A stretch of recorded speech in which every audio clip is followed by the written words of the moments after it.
muted. They're muted. Thank Hurrah! God for that. Message through. Oh, God. Right, okay. Yes, so cavity wall. I was just saying, Kim, that I'm not really an expert. You probably, I'm going to say a bit about it and then you can tell me if I've got it wrong. But that you probably know a little bit more about it with your previous sort of condensation ventilation hat, that you'd have probably been out to various sites where maybe this has been an issue. So I think really it's about, it can work extremely well, but it's about having the right insulation done under the right circumstances and having the right survey and the right people doing it. So I think there's a sort of insulation assurance scheme. You need to sort of check that the people that are doing it are properly qualified to do it, and I do really do the research, I think, to make sure, because it just strikes me as the sort of thing that it's easy for cowboys to turn up, drill a few holes in the outside of your house and pump some stuff in and charge you lots of money.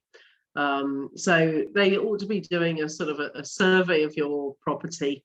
I think the things that they're looking for are the depth of the cavity. You would want that to be at least sort of 50 mil depth there. That the cavities are clear, particularly sort of, oh, for goodness sake, now I'm doing it, sorry. That the cavities are clear. So I think particularly with sort of older properties, you know, you'll get a lot of sort of debris over the years that's dropped down and filled the cavity and caught on sort of the cavity ties that might be there. Might not always be older properties, but I would think would be worse in those. The sort of external sort of brick structure, what state your house is in. So if you fill the cavity and you've got a lot of sort of holes and cracks and, you know, basically your house is in serious need of repointing, there's more of a risk of water ingress into the cavity combining with the cavity wall and causing problems. And from what I've read, you know, they're seeing properties in very exposed locations where you're getting a lot of driven rain against them all the time.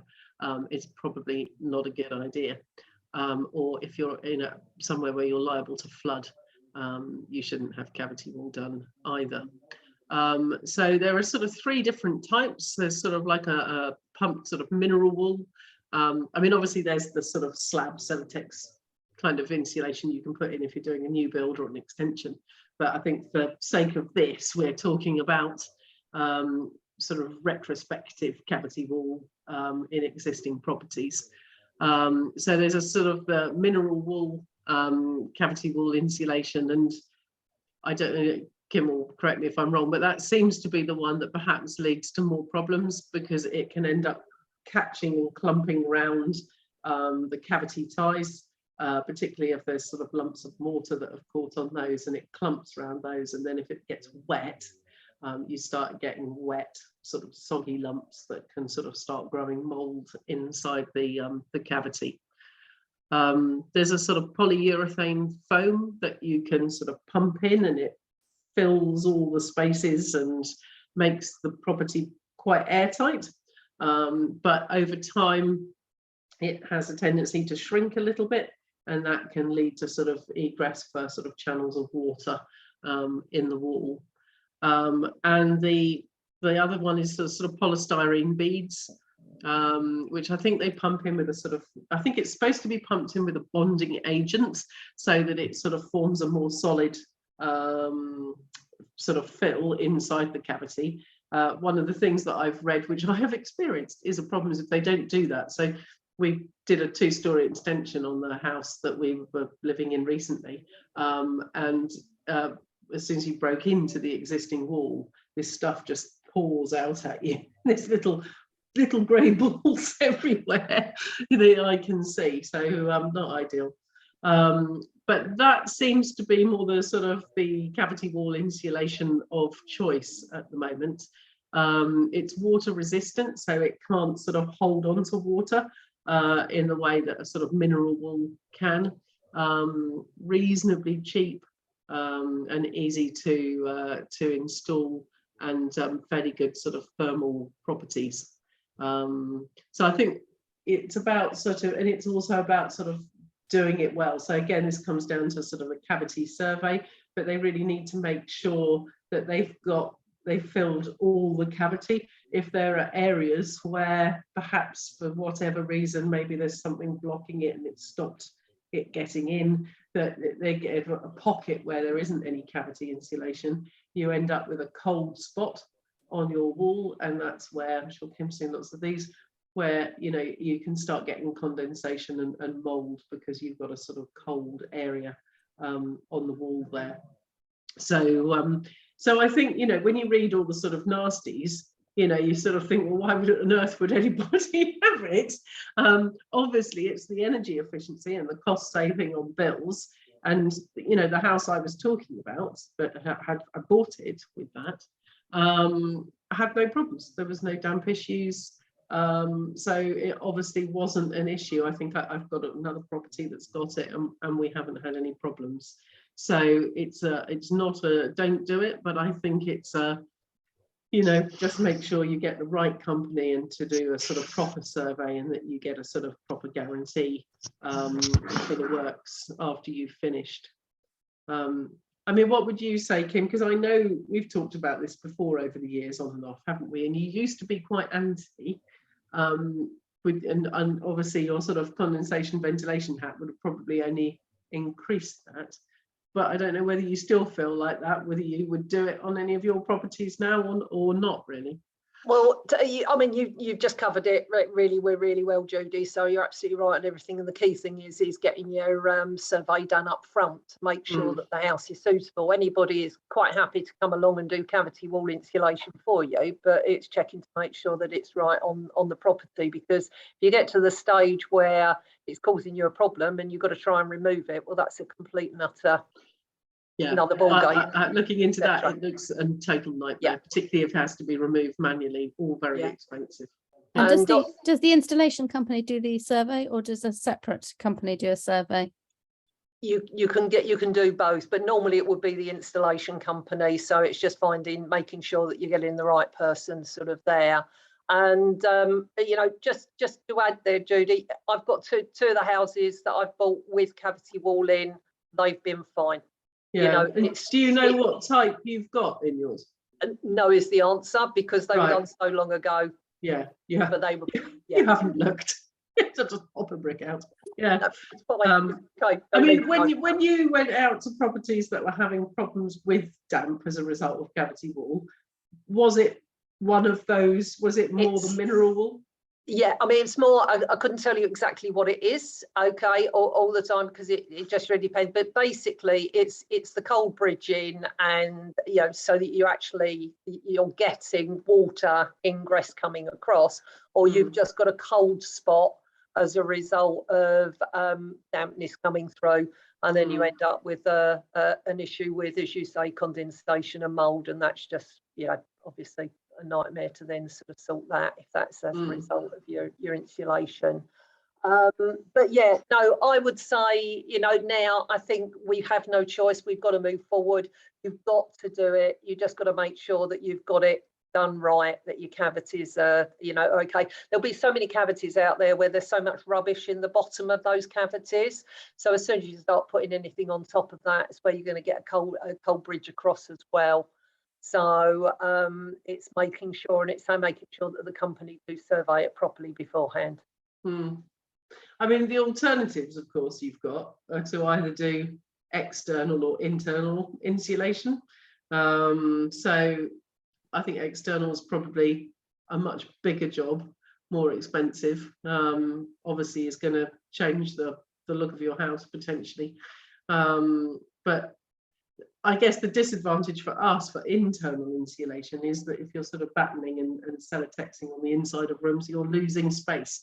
But that is a better solution in some ways, because you've still got the cavity. I mean, the cavities were put there for a reason, weren't they? And that is still quite a sensible reason, really. So if you've got that, and then you can insulate internally, you've got the best of both worlds, but you lose space by doing that. And not something you really want to do when you've got tenants in situ. No. Yeah, you would only do that at the sort of, you know, big refurb stage. You couldn't do it later. And cost as well. Your cavity wall insulation is going to be cheaper, isn't it? As well as, you know, by comparison. Have you spoke to any companies, Emma, or got any sort of? No, I've just gone in the it's too difficult pile, and I don't know where to start, and I don't want to, you know, until I know a bit more. I want to be able to ask the right questions. Yeah. When I'm going in. It's sort of, I think we're probably all in that position actually, because, you know, I've never done mine, and I'm thinking I should do mine, but we did our home 20 years ago with the little beads, and when we extended it, actually they didn't all fall out, so either they weren't actually put in because we don't know, or they were bonded, and we haven't had any problems, but you know, they were probably cowboys that did it then. But and I've got some houses, I think, that have got some cavity wall insulation done, you know, a long time ago, and some that haven't, and it's just a question of where you start, really. It would be a useful thing, wouldn't it, in a way, for Platinum to, you know, if we can find some sort of preferred suppliers that you know, people can trust, whether you've got companies that have got that national coverage or not, I don't know, but or whether it does come even down if to you can find regional, you know, a regional one or two, then that would help. But it's because I don't think you're the only person that's sort of probably thinking the way you are. So I think the other thing you just need to be careful of is just whether any events, air bricks and things like that get blocked up as a result, so that, you know, because if your air bricks get blocked up because the cavity insulation has been dropped down in front of those, then you're not getting your airflow across underneath your floor, which again then can start causing you problems with dampness in one form or another. So it's about surveying it, doing it properly. Thank you both. That's okay. And so what was your other question that you'd forgotten what it was? But no, I'm slightly worrying that I remembered. It's to do with shower heads that inject air to make them more efficient shower heads. Do we have any recommendations on those? Oh, I know nothing about those. Kim, Andrew, do you know about air injecting shower heads? Yeah, I think, was it Mike Anderson put a post on Planet about some? Yeah. Okay, I'll follow up with him. Yeah, it was either Mike or it might have been, I'll think about it. So what's the concept? The concept is that you use less water but it doesn't feel like you're using a less powerful shower. Right, okay. And therefore, so these are all to do with obviously energy efficiency. And our water usage is incredibly high at our houses. Right, got very clean tenants. I'm sure they're showering most of the day, and therefore you know, that will affect our gas bills and all that sort of stuff, as well as our water usage. So I had read about them, but when I looked on the likes of Amazon, I couldn't find ones that were good enough or had enough good reviews that I believed. So I wondered whether anybody had got any experience of them that I could rely on more. Two things to consider. Sorry, Anita, if I just mentioned these, don't use them with electric showers. I know most people have got thermostatic showers, but electric showers come with their specific shower heads that go with those showers, and if you keep changing them, that's when you end up with your showers breaking. And also just make sure that, you know, if you have got whatever it is as far as your thermostatic one, you haven't got anything there that says that there are certain type of shower heads that you shouldn't use with them. I was just going to say, if I recall, I think Martin Lewis mentioned them on his programme last night. And a lot of water companies give out free shower heads. Unfortunately, our water company don't. But given he mentioned it in the context of local water companies, I wonder whether you might go on your local water to see if they are giving out free shower heads. Brilliant idea, Anita. Thank you. I only saw the end of that programme, but I might watch the beginning on catch up. And it was just briefly, but there was go to your local water. Yeah, Southern Water. Because we got a free one. Actually, it's rubbish, but Well, it's great. we tried it and it lasted what, a day before we threw it out. It was just, I mean, it was looked quite a strong jet, but it was so aerated. There was almost like no water coming through, and it just Okay. just was yeah, not great. So Okay. I thought I might buy one and give it a go on our shower and then see if I would introduce. Yeah, the other thing might be about like the flow rate restrictors. If the flow rate's too strong, you could just flow maybe. There's a post or a thread on the forward, energy and water saving shower head. So that might be worth having a read of there. There's a few posts and links, so that might be helpful. Thank you. I'm done now. So somebody else go. Yeah. Okay, Emma, thank you for that. Anybody else got any questions they'd like to throw out there? Emma, sorry. Oh, was that someone there? I was just going to add Judy there to Emma's point. Can you hear me? You're very, very quiet. Who is it? Can you hear me? I think it's actually on this call or a different one, but yeah, just very, very quiet. we've got one sort of, well, I suppose it's a sort of a vague question in some ways, but we're struggling to get builders for the next project at the moment. So but it's not a huge one. There's no structural work. It's what we call fairly light touch from our perspective. So we're wondering about doing it in grades, and but is there a sort of a best practice order to do things in, shall we say? So you're wondering about doing it sort of, what, project managing it yourselves? An electrician that we like, we've got a plumber that's okay. We look to find a chippy to do the internal works, and then decorators and plasterers and so on. But there's no structural work involved in this one. Yeah, I mean, that's the big thing, I think, is what sort of or to do the first fix in, what bits in, and then what bits in the second fix, that sort of thing. Is there any sort of guideline of the order, or is it just always dependent on the project? I mean, there is a general pattern that you go through with the sort of, ripping out. Then you're going to have sort of your sort of, any structural stuff that you're going to do. But as you say, there isn't any really. I mean, what actually are you doing? There's a couple of one stud wall coming out and being moved. A couple of stud walls going up to create some more en suites, and then it's kitchen being moved, the wiring being redone, and then new bathrooms, new kitchen, and refitting, redecoration. So I think who would you get to do? Have you got someone who can do the sort of ripping out for you? We're getting some of the carpentry trades have other trades as well that they work, that they're doing around either sort of starting project and end of, so we can probably see if they'll do that side of it. Worst case, we can whip it out. It would just take us a couple of seconds and do those bits. So we're quite happy smashing stuff up. So they're not structural stud walls. No, it's actually dry lined. It's the metal lined walls. So right, okay, So I would. It's almost like you need to. I think if you can do the sort of ripping out, then it's really primarily going to be sort of stud work going in. But it might be that you need to just sort of get each trade in sort of early on to sort of see what they need to do, because they're going to might almost do their own ripping out, if you see what I mean. So sparkies will come in and take out the sort of electrics they don't need. The heating engineers are normally more than happy to come and run off with the copper. So you make sure you've got everything sort of ripped out, because there's nothing more irritating. We've had this here where not everything has been completely ripped out, and then you start plastering and find they've carefully plastered around some cable that is doing nothing, and you don't want it anymore.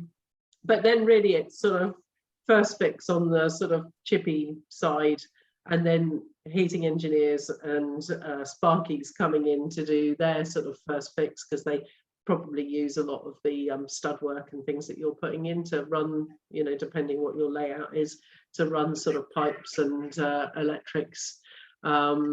Then you've got your sort of plasterers to sort of come in, and that's where, if you've got if you're doing some insulation and things, you might need to talk to the plasterers about if they're happy to sort of to put in sort of rock wool, etc., before they tack as well. So if you know, it's sort of that thing that might have got done by the builder, but they'll probably do it if you get it and ask them to do it.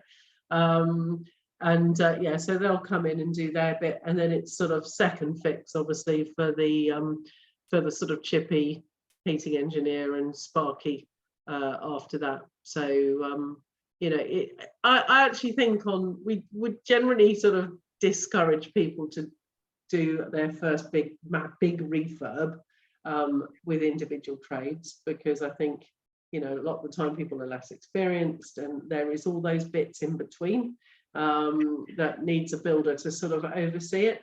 But if you've done projects before, yeah, and you've got it's sort of more manageable, you haven't got all those structural elements, then actually you can save a fair bit of money because you're not paying the builder to oversee it. My experience is, having done it quite a bit, is that it's where responsibilities for things stop and start that is that grey area. You know, it's like, oh yeah, well, you know, that wasn't me, is it? Because I thought, you know, Harry was going to do that. And, you know, so it's that sort of where it passes from one person to another. Particularly with floorboards, say, Judy. Sorry? Particularly with floorboards. Yes, squeaky floorboards. Everyone will take them up, but nobody will put them down. Wobbly sockets in walls, you know, where the electricians blame the plasterers and the plasterers blame the electricians, and so you have to be quite on it from that point of view. It works better, I think, if they know each other, if those trades actually have relationships with each other. The difficulty with that, I suppose, is I don't know, are you looking to use trades that you've used before? Because one of the no-nos in building is if your previous builder has introduced trades to you, you know, they won't be happy if you go over their head and try and get. Oh no, yes, but no. And the electrician wouldn't work for our builder again, but he's quite happy to work for us. So, okay, well, that's quite handy. Do you want to work with your builder again? No, we don't. No, we're in the process of, well, I don't know. I'm not. Yeah. So to some extent, to be honest, if you don't want to have an ongoing relationship with that builder, then it doesn't really matter. Yeah, no, we don't. No, don't. In that case, go to those people directly, and if they have a loyalty to him, then that won't work, because they will feel like, oh no, I can't do that. You know, John won't be happy. But if they equally have rather severed ties, then they'll be more than happy, you know, to come and work for you. So so it's those sort of subtle things, and I think particularly like bigger projects as well, you know, sometimes the builder has a bit more clout than you do, because they're going to give them lots and lots of extra work and stuff, whereas, you know, but if it's trades you already know and you have a bit of a relationship with, you know, it can work really well. So we've just done a sort of massive project like that, and there were some structural things, but we found a sort of builder who was happy to just come in and just do those bits for us, and you know, and he didn't want to oversee the whole project, so so that was okay. Yeah, but and also, as you say, it potentially easier. I mean, there is that availability thing, because where you're talking about that sort of the sequence of events, you need to make sure you've lined them all up, so you know they're actually doing their bits in time for the next person to come and do their bits, because yeah, that can just make sure you're ahead on that and having conversations on that, and you know, how long do you think it's going to take you to do that, so you can, you know how long first fix is going to take with the sparkies and the heating engineer, so you can sort of line up your plasterer after that and then get them back, and how long is that going to take. So it's sort of a little bit managing that process, that timeline, so you don't end up with a gap holding everything up. But yeah, no, it could work very well, particularly if you're not doing anything too major. Don't know, you've done a few projects like that, haven't you, Andrew? You probably have as well, Kim. You know, I don't know anyone, either of you. I do all self-managed now on our projects, but I've hung up my hard hat and boots now. as far as my personal projects, but Yeah. I'm helping others with theirs, obviously, going forward. But yeah, I mean, basically, you have to think logically how the building's going to come together. Everything out the way, then the bones first, the wood first, then all the sort of organs and, if you like, veins and arteries go in, and then you put the skin on, and then you clothe it with the wood and painting and stuff and plaster. So it's paint your a bit like nails. building a body. Yeah.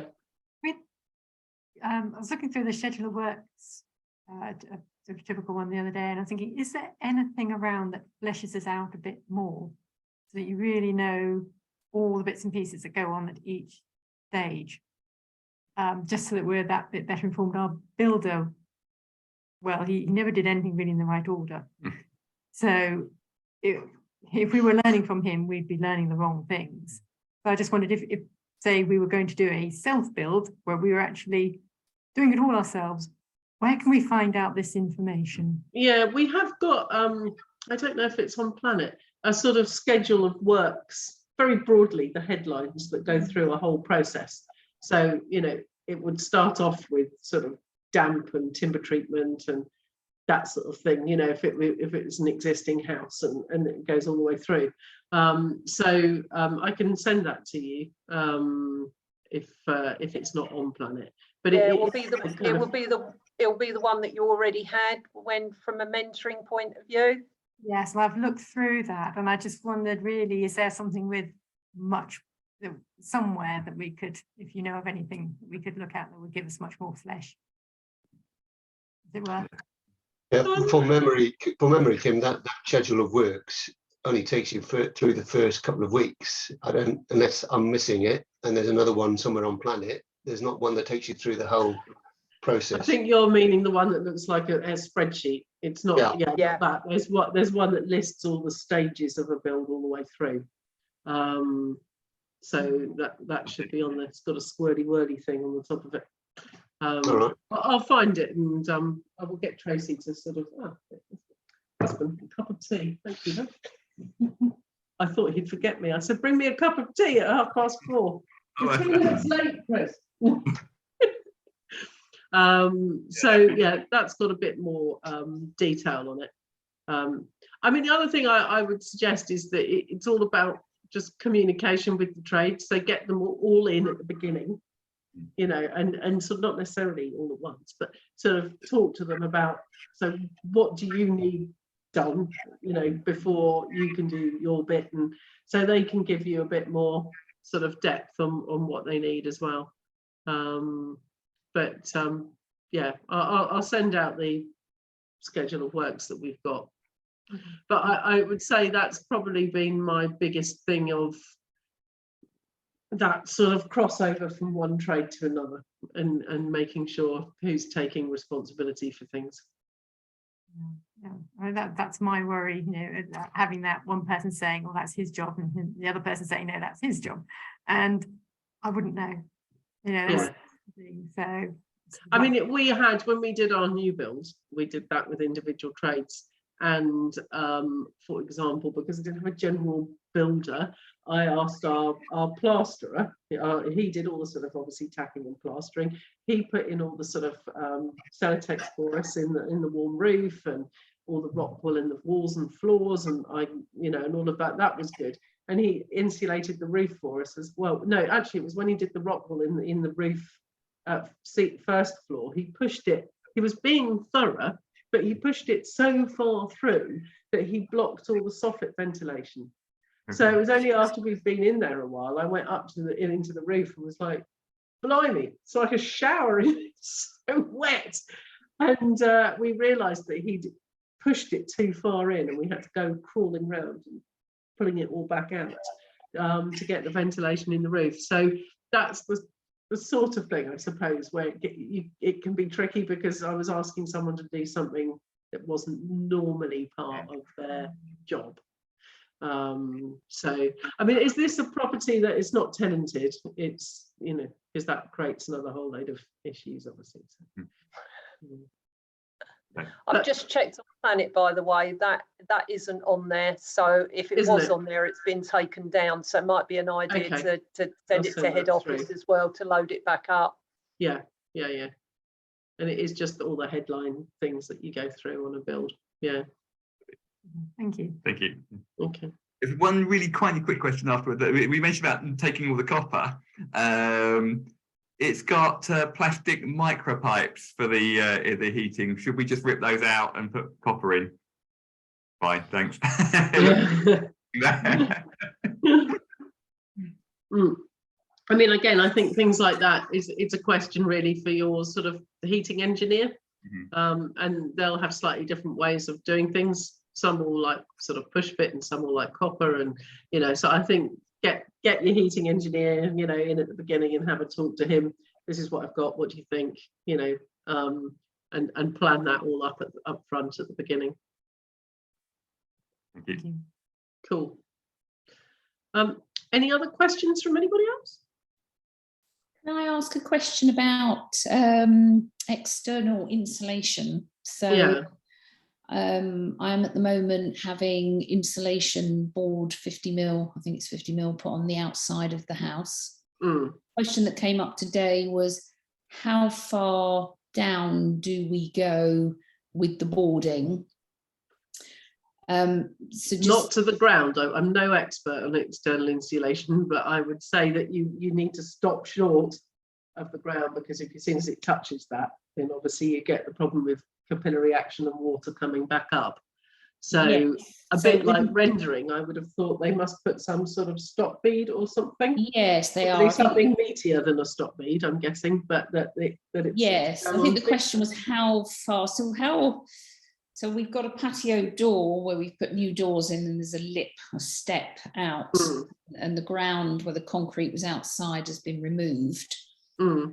So there's a sort of step down into the garden. So we're putting the insulation boarding down to the step of the patio doors, as it were, so that we've got, I don't know, brick height down into the garden. Now the insulation board and the render will be, the insulation board will be higher than the floor inside. Now also just to bear in mind, we've had the whole downstairs injected, we've had the whole ground floor and all the walls membraned. Right, okay. So you hermetically sealed, don't it? Yes. You the should be whole fine. All of the ground floor has been tanked effectively. Right, okay. So I suppose I'm just, as I'm putting the boarding on, literally the start of today, I just want to make sure that, I mean, there will be a gap at the bottom. And the I think you need to go, board, and obviously the tanking would help with that anyway, because to get there, tanking will come up to at least 1 metre higher than that. So you won't get any water egress coming through. But it's hard to envisage quite what you mean about the step. If the step's external, does it need to be insulated? Well, I suppose either side of the step. So we've taken the piece between inside and outside, where there is a plastic, the step, I guess, that's part of the doors. Yeah. That level as where we start the external insulation, so that there is a brick or so's depth between the bottom of the insulation and the render and the ground. Yeah, it's hard to sort of envisage what you're saying about the step, but yes, I would have thought from that depth up, that's about right. Yeah. Any thoughts, Kim or Andrew? My thought would be, you don't want to bridge your damp approved DPC, course. Yeah, so wherever it's been injected, or wherever your DPC is, you don't really want to go below that. And really, from insulation's sake, I guess down to floor level is all you need to do, because if you're insulating sort of beneath the floor, you could be affecting air bricks or something. So I would have taken it down to just above the DPC. Yes, it's not obvious where the DPC. We've got injections that have been. Is it a very old house? It might not have had a DPC, or have you had a DPC injected? Well, we've had inside 150 mils from the floor level on the mortar injected all around the ground floor level. Right. And then we've had it membraned from floor to ceiling and the floor. So I don't want to see damp ever again. I assume this wasn't, but this, I think we've talked about this one before, haven't we? Had a lot of damp issues. Yeah, we have. So we're now just insulating the outside. Now there are holes on the outside where obviously they've tried to address it. Not that I'm a damp expert, but they've injected it in the bricks and not in the mortar, and they've injected it too high from what I can see. So some of the insulation board will go over those holes in the brickwork, but to me they don't look as if they've been properly done anyway, which is presumably why we've had issues. Yeah, and I think that's probably what's been done previously can almost be forgotten. It's what you're doing now that's going to sort the problem out. Yeah. So if it was whatever they did was working, you wouldn't really need to be doing any of this. So the insulation board will be just a bit higher than the ground floor inside. Yeah, I think I would have thought that's fine. Yeah, I'm just a bit paranoid about damp.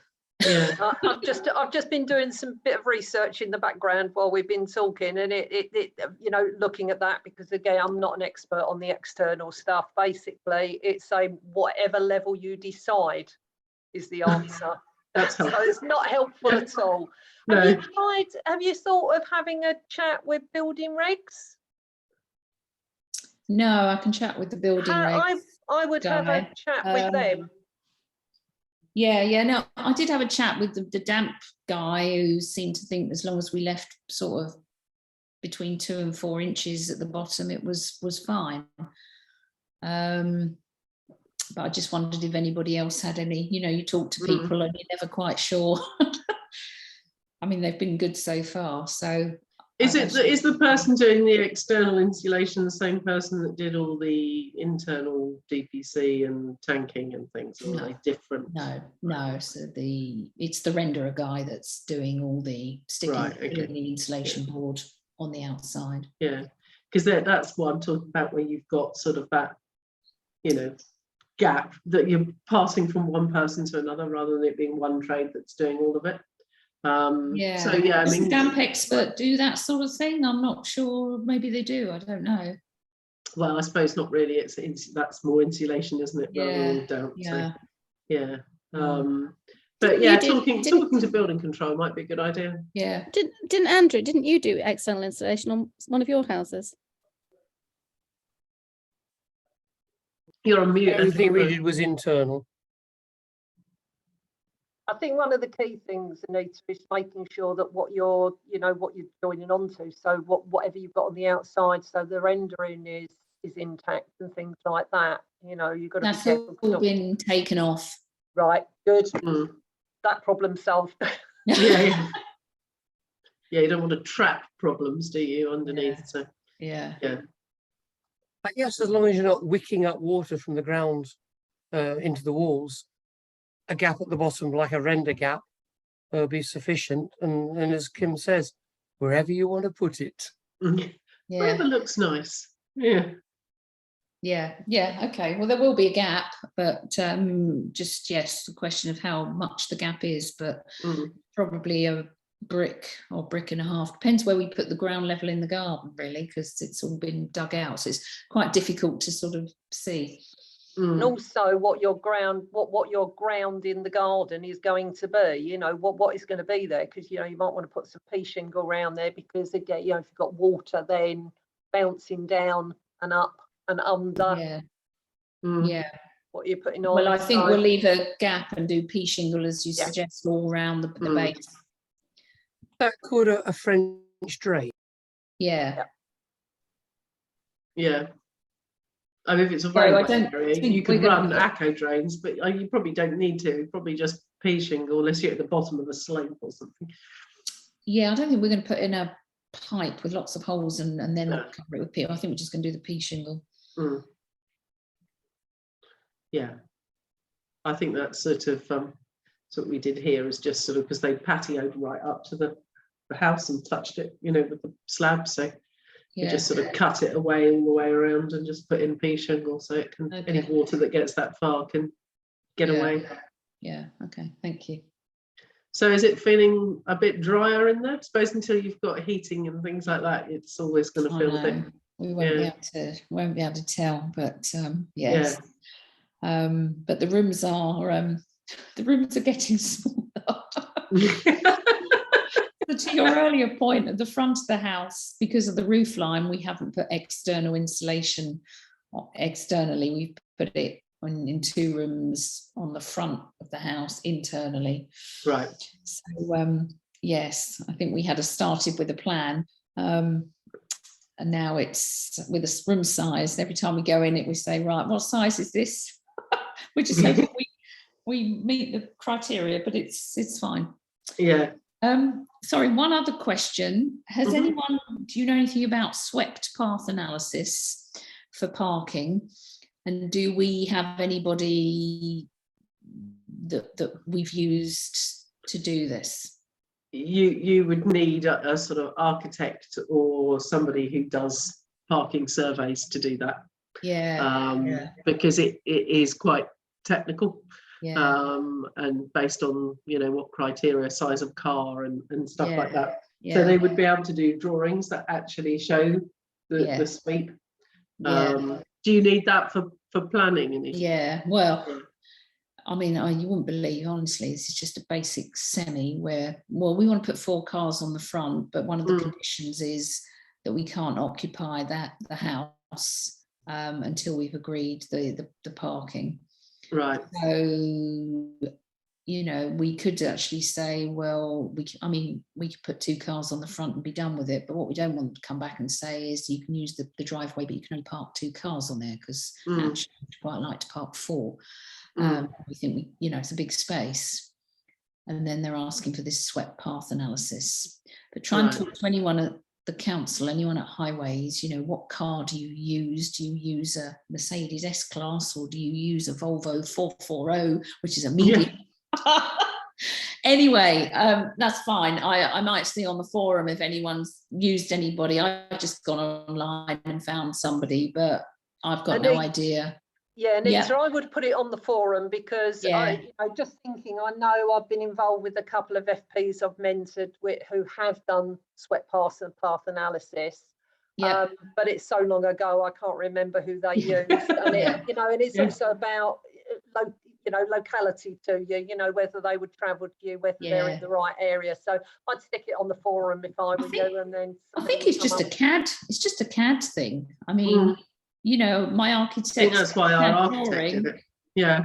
But he doesn't have the software to do this piece. So I mean, the other thing might be, I don't know how long. Sorry, Emma, how long you could be there trawling looking for it, but sort of looking on the council website to see if you can see anybody else. No, we did that last night. All right, okay. Yeah. No. And you can phone him. Yeah, exactly. Yeah.